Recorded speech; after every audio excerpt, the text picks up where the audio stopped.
Relatively liberal persons dislike discrepancies between vulnerable and mainstream populations, using ethical principle or relative perspectives. Many conservatives believe that inequality produces positive outcomes and promote specific values that they prioritize. They begin with the belief that members of some vulnerable populations, such as the poor, often create their relatively low income by not prizing hard work. This tendency towards laziness is promoted by the social policies that create perversive incentives. If low-income persons receive relatively benefits from TANF and food stamps, they are more likely to believe they do not have to earn other resources.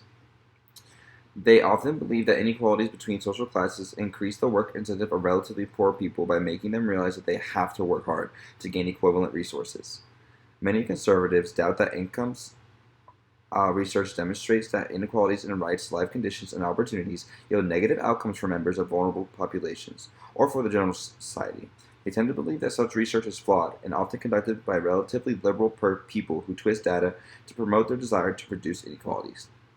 Many conservatives are usually unwilling to increase taxes to fund social policies that might reduce inequality among vulnerable populations.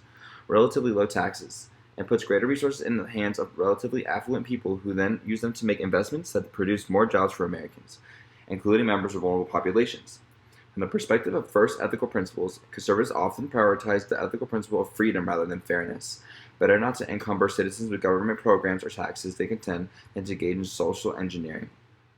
Liberals question the conservatives. The members of many vulnerable populations have relatively low income and other life conditions not just because they do not wish to work, but because many jobs, such as relatively unskilled jobs, pay low wages. The vast majority of low income people, whatever their ethnicity or racial disability, work hard and often work multiple jobs.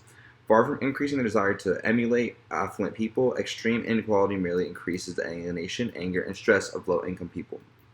Existing welfare and safety net programs, liberals contend, do not create perversive incentives. With payments and benefits already pitched at relatively low levels, they do not induce persons to want to rely on them if they can find work to reimburse them sufficiently to meet their survival needs.